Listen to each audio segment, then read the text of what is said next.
You know, there is a specific type of frustration that I think pretty much everyone listening has felt at some point. Oh, yeah. You're on the phone with a bank, or you're at the DMV, or dealing with a healthcare provider.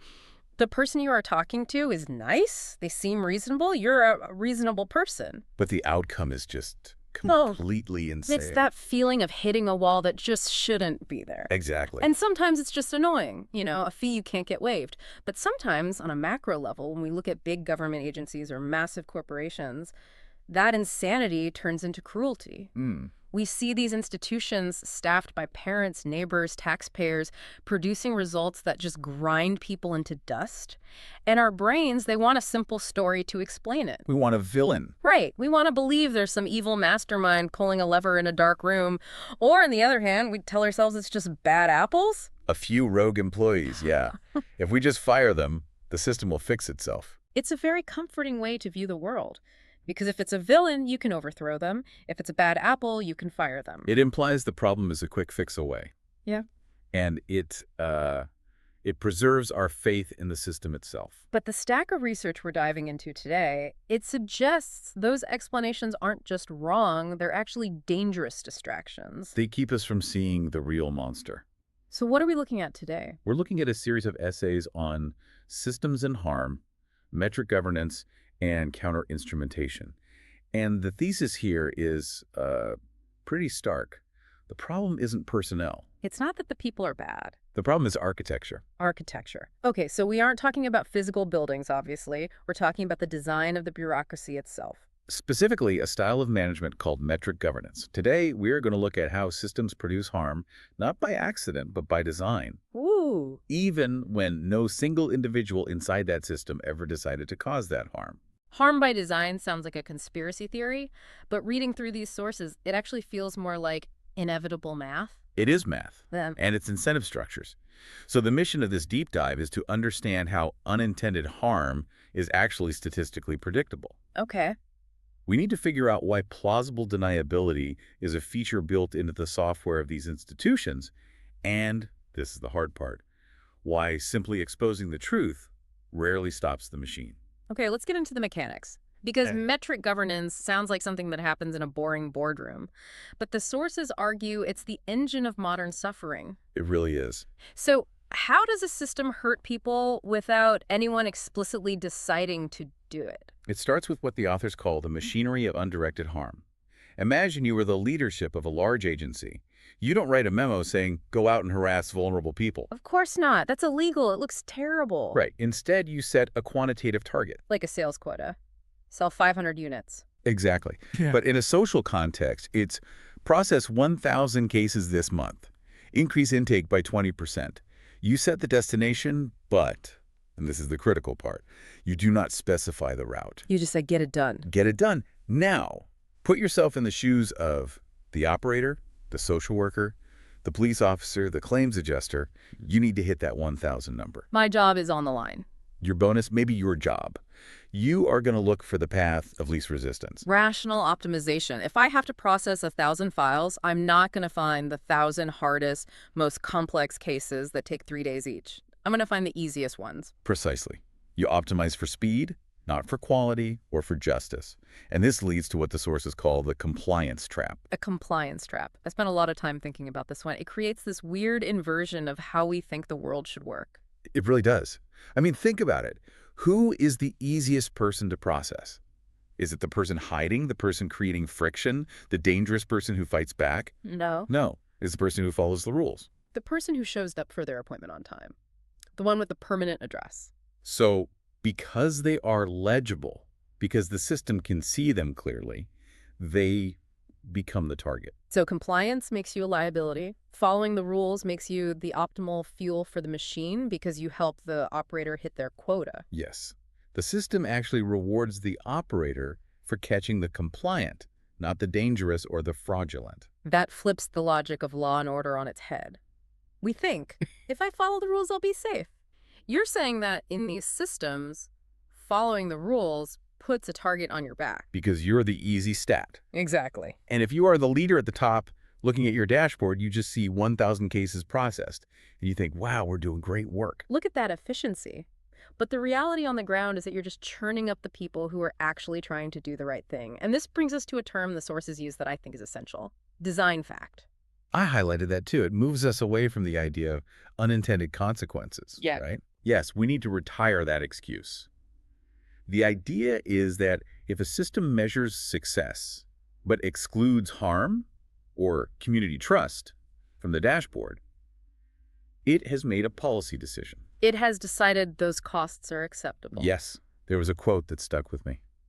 The decision to not correct a known problem is a decision to continue the problem. That's the crux of it. If you know your system is doing this and you don't change the metric, you are effectively saying, I prefer hitting the number over treating people fairly. That is a design fact. It's not a bug, it's the architecture. Which leads to the obvious question. When this inevitably goes wrong, when the scandal breaks, who gets fired? Well, that's the thing. Usually, no one. And that's not an accident either. The sources describe this as the architecture of accountability evasion. Is it just because everyone has a good lawyer?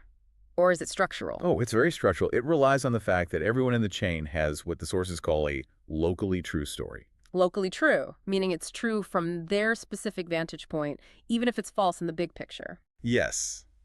Let's role play it. You're the leader, you say. Hey, I just set the goals. I wanted efficiency. I never told anyone to target grandmas or harass the innocent. And from your desk, looking at your emails, that is true. Right. Now what about the operator? The operator says, I didn't design the policy. I was told I'd lose my job if I didn't hit 1,000 cases. I just did what I had to do. Also locally true. They're just trying to feed their family. And then the analyst who runs the data says, I just ran the query I was asked for. I don't decide what to measure. so you have a circle where everyone is technically telling the truth. No one person pulled the trigger on the harm, but the harm happened. Accountability pools nowhere. It's distributed so thinly, it evaporates. And this facilitates a very complex concept the sources call procedurally laundered willful blindness. That is a mouthful. Procedurally laundered, like money laundering, but for responsibility. In a way, yeah. Think about how money laundering works. You pass dirty money through so many legitimate steps that it comes out looking clean. Here, you pass willful blindness through so many procedural steps that it looks like management. Leadership designs the system so that information about the specific harm never actually reaches their desk. So it's not that they are lying when they say, I didn't know. They built a system designed not to tell them. It allows them to maintain that good person identity. Exactly. This is the psychological component, role morality. We all want to believe we are good people, so we narrow our moral horizon. I'm just doing my job. Right. I just have to worry about the spreadsheet being accurate. It disconnects the human from the humanity of the outcome. Yes. But surely as outsiders, we can tell what a system is really doing. I mean, if a company says, we value quality but sells junk, we know. This brings us to the next section, rhetoric versus reality. The key, according to the sources, is to ignore the press release and look at the optimization patterns. Okay, give me an example. How do I spot the difference? Let's take a system that claims its mission is public safety. That's the rhetoric. If it were truly optimized for safety, it would target high-risk actors. The dangerous people. The needles in the haystack. Right. And here is the tell. As it succeeded, the numbers should go down. Down. Why? Because there are only so many truly dangerous people in any given area. If you catch them, the problem shrinks. That makes sense. If you clean up the mess, there's less mess to clean up. But what if the system is actually optimized for throughput? What if the goal is just to show activity, to show numbers on the board? Then you'd see a different pattern. The numbers would stay flat or even go up. Exactly. As the high-risk targets run out, they have to keep feeding the beast. They widen the net. They start targeting low-risk people, minor offenders, people with administrative errors. So if you see a system where the volume of enforcement is stable or rising, but the severity of offenses is plummeting, you know, they're optimizing for throughput no matter what the mission statement on the website says. that's the verdict. It's a classic application of Goodhart's law. I love Goodhart's law. When a measure becomes a target, it ceases to be a good measure. Exactly. If you make number of arrests the target, you will get arrests, but you won't necessarily get safety. You might actually get less safety because the police are too busy processing jaywalkers to find the burglars. It's like the classic story of the nail factory. Oh, right. If you pay workers by the number of nails, they make millions of tiny, useless nails. And if you pay them by the weight of the nails, they make one giant, heavy, useless nail. And in social systems, that useless nail is a human being getting processed just to satisfy a metric. But wait, it gets trickier. It's not just about the numbers, it's about the words. The sources talk about a hidden battle over categories. This part felt very Orwellian to me. Yes, this is upstream of the data. Before you can count something, you have to define it. So you can win the game just by changing the rules of what counts. It's category manipulation. If I want my numbers to look impressive, say I want to show I'm tough on crime, I can just broaden the definition of criminal. So criminal doesn't just mean convicted felon. It might mean anyone with a pending charge. Or someone who forgot to file a form 10 years ago. And suddenly, your success metrics look huge. And conversely, if you want to hide problems, you use narrow definitions. Exactly. You define use of force so narrowly that unless someone ends up in the hospital with a broken bone, it doesn't count. So the dashboard says 0 force incidents, but on the street, it's a totally different story. The map doesn't match the territory. And then there's the denominator game. Oh, I see this in the news constantly. It's usually a headline meant to scare you. It is.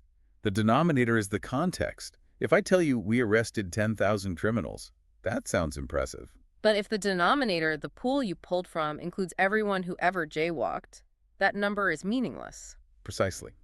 Without the denominator, the numerator is just a scare tactic or a vanity metric. This all leads to a concept the sources called metric mimicry, this idea of accountability theater. This is fascinating behavior. Systems under pressure will adopt the language of accountability without the substance. The suggestion box that goes nowhere. Or they'll set up a civilian oversight board or a complaint portal. But the board has no power, and the portal is a dead end. Exactly. But the institution can point to it and say, look, we have a process, we are accountable. They mimic the metrics of a healthy system to hide the pathology. So let's look at the picture we've painted. We have a system designed to be blind to harm, incentivized to hurt the compliant, and actively manipulating language. My reaction is, light it up. Put it on camera. Yeah, expose the truth. If we see everything, surely that changes everything. And that is the most painful lesson from these sources. Seeing everything often changes nothing. That feels incredibly cynical. We live in the age of the smartphone. We think video is the ultimate weapon. It creates a record, yes. But the sources describe a conversion chain. Think of it like a pipeline. You have the sensor, the camera, the witness that generates evidence. Okay. Then you have verification. But then it has to go to a forum. A forum, like a court of law? A court, the media, a legislature. A place where the evidence is supposed to matter. And the problem is, the chain usually breaks there. Why does it break? Because forums are human institutions. Courts are slow and expensive. Media cycles move on in 24 hours. People get outraged for a day and then forget. And even if a court rules, you need a lever. You need a mechanism to force the system to stop. And levers are often blocked by politics. So you have this accumulation of evidence, videos, reports, but it just pools at the bottom of the system. It's like pushing the brake pedal in a car, but the brake line is cut. You're pushing as hard as you can, but the car doesn't stop. Plus, the system isn't stupid. It fights back. It adapts. How does a bureaucracy adapt? It evolves defenses. Yeah. If you start filming police stops in the city center, the operation moves to the rural areas where there are no cameras. Or they change the time of day, or change the specific charge they use. Or they launch narrative countermeasures. They flood the zone with success stories to drown out your evidence.